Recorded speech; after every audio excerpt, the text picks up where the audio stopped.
Chers amis, Beshem Hashem, Naaseh Ve'Natzliach, nous sommes mercredi soir 29 Bezrat Hashem du mois de Nissan, du mois de mars.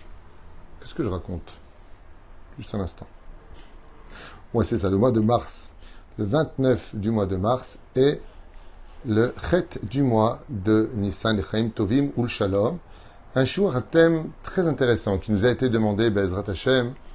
Un juif ou un non-juif qui ferait du mal à un juif ou ferait du bien à un juif, quelles conséquences cela aurait-il? Acheté par Yohan Sabach pour le bonheur et la sérénité du peuple d'Israël, ainsi que la Géoula Shlema sur l'échelle universelle, Bezrat Hashem.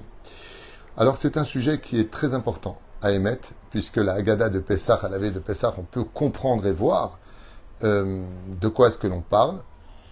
Si on devait définir les deux thèmes, il y a le juif qui ferait du mal à un juif et le non-juif qui ferait du mal à un juif. Qu'est-ce que cela signifierait? Quelles seraient les conséquences de cela? Dans les deux cas de figure, quand on regarde l'histoire de notre peuple, que ce soit Nimrod qui a fait du mal à Abraham, se retrouve déchu, se retrouve à être dénigré et tombe au plus bas de la société alors qu'il était le roi du monde. Un grand démagogue qui va utiliser toutes les stratégies du gourou. Il va faire du mal à Abraham. Il va jeter Abraham dans la fournaise ardente. On a vu que sa fin fut tragique. Quand on avance au fur et à mesure des siècles, on voit que Pharaon est un homme souverain qui arrive dans sa métropole universelle à conquérir le monde. Tout le monde craint Pharaon. Il nourrit le monde par le biais de Yosef. On a vu qu'il accueillera, en tant que non-juif, Yaakov Avinu et Yosef Hatzadik.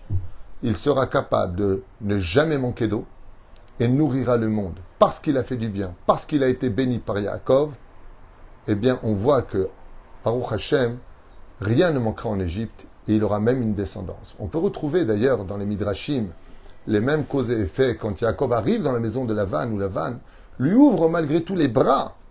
Il dit à Yaakov, alors qu'il va le faire travailler, l'abuser, changer son contrat. Les sages nous disent que Lavan n'avait pas réussi à avoir de garçons et vont naître des garçons, dont deux très connus, Yonus et Yomverus. Comment c'est possible? Donc, ils seront, eux, les enfants de Bilham, qui est descendant lui-même de Naval, qui lui-même est descendant, c'était lui, Naval, le fils de Naval était le fils de Lavan. Ken, excusez-moi, dans les noms, c'est un peu Dallas. Mais la reine, on voit que parce qu'il a fait quelque chose, il a pris dans les bras, il va avoir la naissance de deux fils. Et la Torah nous raconte pareil pour Abimelech, qui dit « Je te rends ta femme, je ne savais pas ». Alors qu'il était stérile, Abimelech va enfin avoir une descendance, parce qu'Abraham va le bénir, parce qu'il va lui rendre sa femme. Dès qu'on voit qu'on rend service à un juif, qu'on soit entre nous, les juifs, cela s'appelle une mitzvah.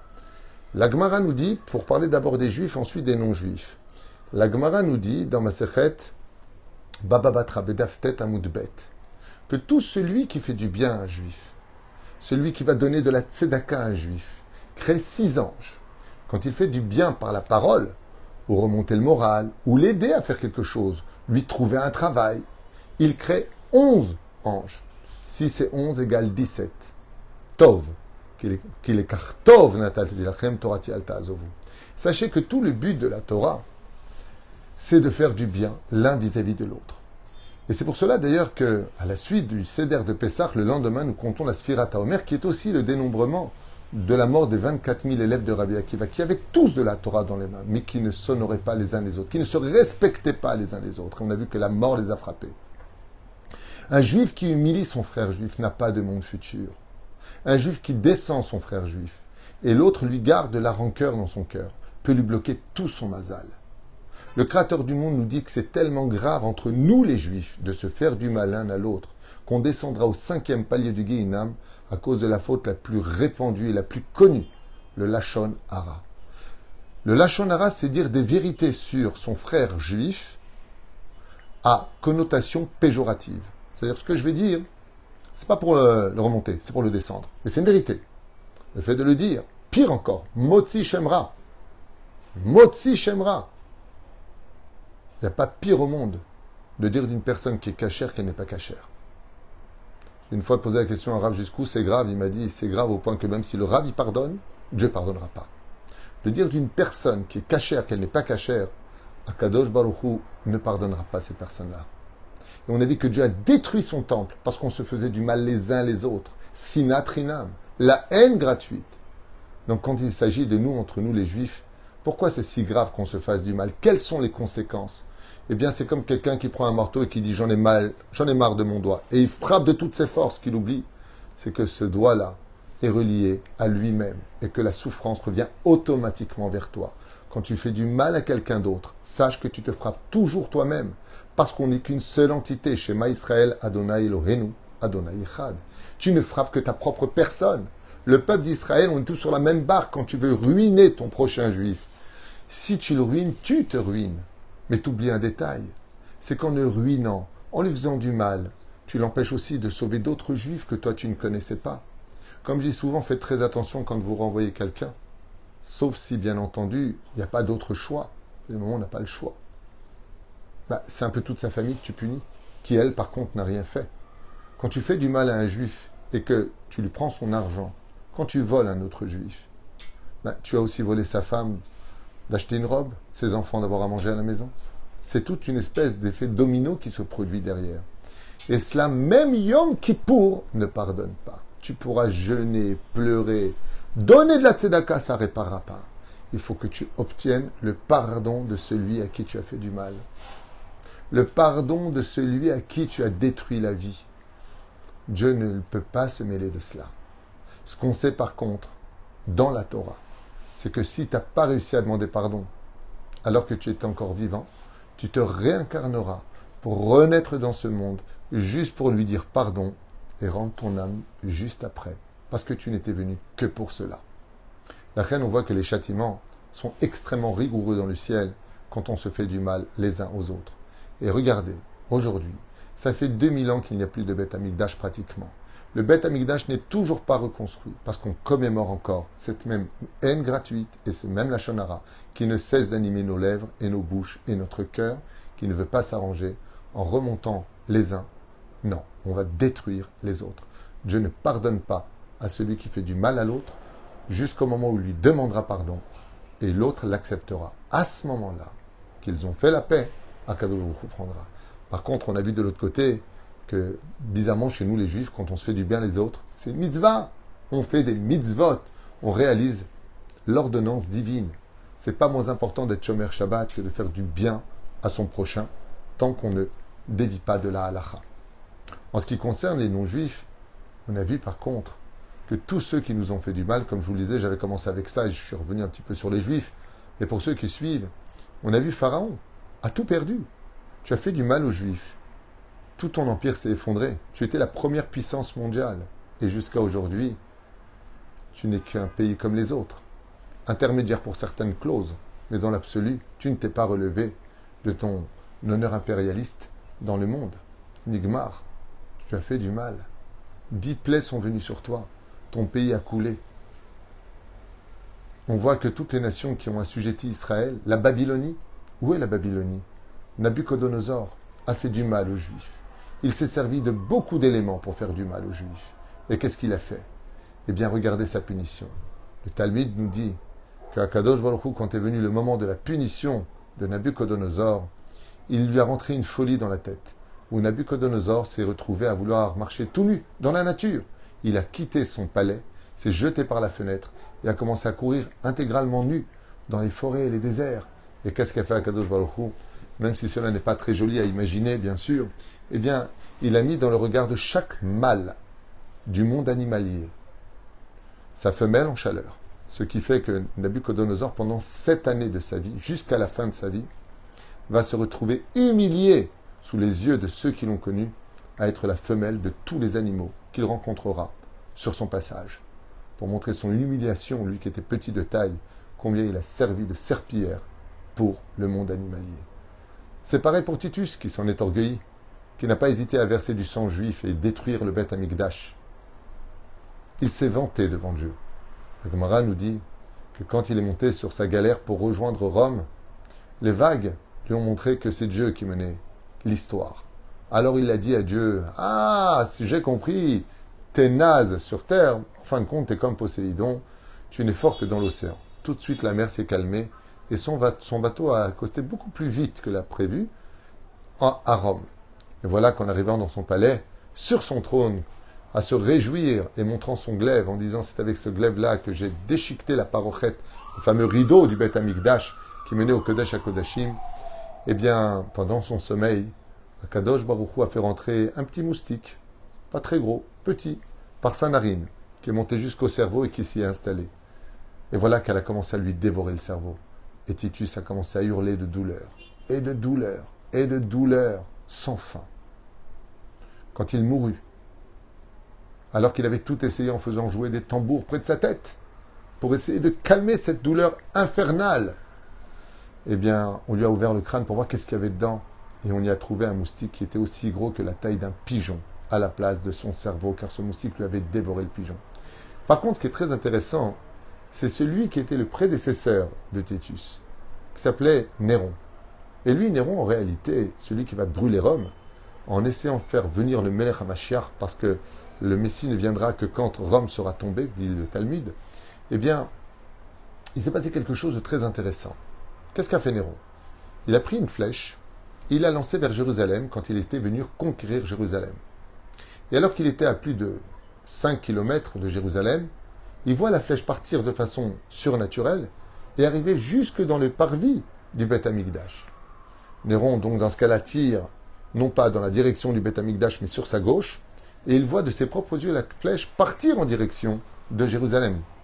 Il se met sur la droite, et il voit que la flèche bifurque sur Jérusalem. Il donne le dos à Jérusalem, et il voit que la flèche va, une fois de plus dans les airs, faire demi-tour vers Jérusalem. Et Néron comprend qu'en réalité, il ne vient pas détruire le Beth Amikdash, mais que Dieu veut détruire son temple, et cherche qui sera l'abruti de service qui va faire cela avec son cœur mauvais. Qu'est-ce que fait Néron? Il décide de quitter immédiatement les lieux, prétestant qu'il avait autre chose à faire, et va s'enfuir. Je ne me rappelle plus si c'était Néron. Je crois que c'était Néron, je ne me rappelle plus. Il me semble. Je ne me rappelle plus qui était cet empereur. En tout cas, il va tout simplement quitter les lieux, se convertir au judaïsme. Et là, il y a une marloquette à savoir que quand il va mettre son épouse enceinte, il va mettre un enfant au monde. Et cet enfant au monde, ça va s'appeler Rabbi Nehorai. Il y en a qui disent que c'est le petit-fils, il y en a qui disent que c'est le fils, il y en a qui disent que c'est l'arrière-petit-fils. Ouais, c'est ça, que Rabbi Meir Balanès, Rabbi Nehorai, était le petit-fils de Néron. Il y en a qui disent que c'était le fils, il y en a qui disent que c'est l'arrière-petit-fils. Il y a 3 déotes dans ce domaine, mais en tout cas, le salaire qu'il a eu parce qu'il a refusé de faire du mal à un juif a été tout simplement d'avoir un tzaddik hors du commun, un des plus grands tanas de l'histoire du judaïsme, Rabbi Meir Balanès, venu de ses entrailles. Akadosh Baruch Hu lui a donné ce salaire. Raconte l'histoire de ce goy avec Rabbi Hanina ben Teradion. Pour les 10 martyrs, l'empereur avait décidé de faire souffrir de la façon la plus abjecte tous les grands d'Israël, protestant que la vente de Yosef n'avait pas été vengée. Et le goy, le non-juif si vous préférez, qui était présent, le bourreau, voit qu'on lui ordonne de prendre une éponge mouillée et de le mettre sur le cœur de Rabbi Hanina ben Teradion, pour que quand les flammes sur le boucher vont monter et le brûler, son cœur, avec une éponge mouillée, continuera à battre, et donc il perpétuera les douleurs terribles des flammes qui dévoreront son corps. Et à ce moment-là, ce gars, il lui pose une question, il lui dit, avant d'allumer le bûcher, si je te retire cette éponge, et que je m'accroche à toi dans les flammes, et que je meurs avec toi, tu m'emmènes avec toi dans le monde futur? Et Rabbi Hanina ben Teradion lui dit, si tu m'enlèves cette éponge, afin que ma mort s'abrège très vite, oui. Et il va s'accrocher à lui. Et on verra la Torah, parce qu'ils l'ont entouré d'un Sefer Torah. On a vu les lettres monter, on a vu l'âme de Rabbi Hanina ben Teradion monter, et le nefesh de ce goy s'accrocher à lui en disant, moi je t'ai fait un bien, je t'ai fait quelque chose de bien, toi le juif. Alors, ne m'oublie pas aussi, de l'autre côté. Car il faut savoir que tout celui qui sauve un juif sauve un monde entier, qu'il soit juif ou pas. Ce qui fait que, en réalité, je vous donne un truc que je ne devrais peut-être pas dire, mais tout celui qui fait du bien à un juif en prendra son salaire, ou dans ce monde, ou dans l'autre. Ce qui me rappela un jour quelque chose de très déplacé à dire. Et je reconnais que c'est très orgueilleux de le dire. Mais encore une fois, je ne travaille pas pour vous. Il y a un jour quelqu'un qui a gagné un énorme loto. Mais un énorme loto. Je crois qu'on parlait de 300 millions d'euros ou un truc comme ça. Je sais pas, 300 millions de dollars aux États-Unis. Je ne me rappelle plus exactement. Et on m'avait posé la question, on m'a dit, mais quel mérite il a eu, ce non-juif, d'avoir une telle chose? Je lui ai dit, c'est pas compliqué. Apparemment, il a fait une nachatrouar, il a fait du bien à un juif dans sa vie, peut-être sans le savoir. Mais il a fait du bien à quelqu'un, de juif. Car tout celui qui fait du bien au fils du roi le récompense à la valeur de ce que possède le roi. Ce qui fait que Bezrat Hashem, car Schindler, Ken Vadaï, d'ailleurs on appelle ça les justes. Regardez la liste de Schindler par exemple. Ce que vous êtes en train d'écrire, il est enterré au Harazetim, il est enterré en Israël. Vous vous rendez compte de quoi on parle? Il y a des juifs qui n'ont pas eu ce mérite. Lui, il a sauvé des juifs. Et toutes les personnes qui sauvent un juif, qui sauveront un juif, auront le mérite de monter dans le monde futur. La reine, il y a un énorme salaire et il y a une énorme destruction. Regardez Haman. Il a voulu faire du mal aux juifs. C'est lui qui finira pendu avec ses 10 enfants sur la potence. Regardez l'histoire de Hitler. Qu'est-ce qui reste de lui à part son sale nom, son sale visage, sa sale haine qui perpétue à travers encore des cœurs mauvais dans l'humanité. Mais Bessachakol, où est-ce qu'il est aujourd'hui? Ils sont tous au Gehinam. Tout celui qui a cherché à dévier le cœur des enfants d'Israël, tout celui qui a cherché à tromper les enfants d'Israël, tout celui qui a fait du mal aux enfants d'Israël, a tout perdu. Il y a un roi. Il y a un roi qui a été exceptionnel, c'était le roi du Maroc. Le père qui avait dit, ainsi que Bourguiba en Tunisie, pour les Juifs, ne touchez jamais aux Juifs. Ils sont signes de bénédiction et au contraire, honorez-les quand ils étudient leur Torah. C'est lui qui l'a dit à son fils. Et c'est pour ça que le roi du Maroc est très proche des Juifs, très protecteur des Juifs. Ce n'est pas forcément parce qu'il nous aime, c'est parce qu'il sait ce que vaut un Juif. Et il les respecte. Parce qu'il les respecte, alors son pays perturbera, son pays prospérera. Tous les pays où il y a des Juifs, nous disent les Chachamim, automatiquement à Rosh Hashanah, Kadosh Hu paye à l'ange responsable du pays de l'argent pour toute l'année parce qu'il y a des Juifs chez eux. Ce qui explique pourquoi quand il y a beaucoup de Juifs dans un pays, le pays se tient. Et dès que les Juifs quittent un pays, on voit ce qui se passe. On a quitté l'Égypte, elle s'est effondrée. On a quitté par exemple l'Espagne, effondrée. Le Portugal, effondré. L'URSS, vous vous rappelez? Effondré. Ça s'est tout de suite cassé la figure. Et ainsi de suite. Je me rappelle qu'il y a même des ministres en France, quand on parlait de la Aliade, après les attentats, ils disaient, mais vous êtes fous, si les Juifs ils partent, mais c'est la bénédiction qui part. Les Juifs ont quelque chose de spécial. D'être accroché à un Juif, c'est tenir la main au fils du roi des rois. C'est tenir la main à la bénédiction. La reine, que tu sois juif ou que tu ne le sois pas, ne fais jamais de mal à un juif et ne sois pas le bourricot qui se portera volontaire en disant, au nom de Dieu, je vais aller faire du mal à un juif. Al-Tigabe Am Israël, ne touche jamais un juif. Jamais. Parce que l'histoire a montré que ceux qui ont fait du bien ont eu du bien et ceux qui ont fait du mal à un juif l'ont payé très cher. Ce qu'ils ne savent pas, c'est très cher dans ce monde, mais aussi dans l'autre. Comme le dit la Gemara, où sont tous les conquérants? Où sont tous ces héros de l'histoire? Où sont tous ces grosses bouches qui ont fait du mal à Israël? Ils sont tous au 7e palier du Gehinam, et ce jusqu'à aujourd'hui. Comme on le voit avec des juifs qui ont fait beaucoup de mal à d'autres juifs, comme Datan et Aviram, comme Korach Vecholadato. Et pourtant, jusqu'à aujourd'hui, ils sont ballottés entre le monde d'en haut et le monde d'en bas, à errer dans un monde d'enfer incroyable, parce qu'ils ont osé dévier le chemin des enfants d'Israël. Malheur à tout celui qui fait du mal. Et je finirai juste avec une phrase. Si je m'en réfère à la Torah de par elle-même, il y a marqué, à ce propos, je voudrais vous le lire directement, ce que dit la Bible. Vous voyez, je prends une Bible en hébreu, je ne lis pas le français en général, donc on va s'en tenir uniquement à l'hébreu, et je partagerai avec vous une très très très belle réflexion qu'il faudra retenir pour toujours Be'ezrat Hashem. Voilà ce que dit la Bible, et non pas d'habitude tout pour ce shiur extraordinaire que nous avons partagé ensemble. Vayomer Adonai el Avram. Dieu s'adressa au premier juif de l'histoire et lui dit, Lech lechem yertzechem ulatechem mi bet avicha al haaretz shara eka, donc pars de ta maison à ton pays, ainsi de suite, vers la terre que je te montrerai. Ve'esra le goy gadol, et je ferai de toi une grande nation. Va varichecha, et je te bénirai. Va gadela shemecha, et je ferai grandir ton nom. Ve'ye beracha, et tu seras bénédiction. Je bénirai tout celui qui te bénira, et je maudirai tout celui qui te maudira. Car les nations du monde seront bénies par toi. Voilà ce que dit la Bible du premier juif de l'histoire, père de Abraham, de Yitzhak et de Yaakov. Baruch Adonai Leolam, Amen Amen. Tu bénis les juifs, tu es béni de Dieu. Tu maudis les juifs, tu es maudit de Dieu. C'est pas moi, c'est la Bible. Parasha de l'Ech Lecha, allez regarder dans votre langue, vous y trouverez les mêmes paroles. Kol Tuv et Leitraot.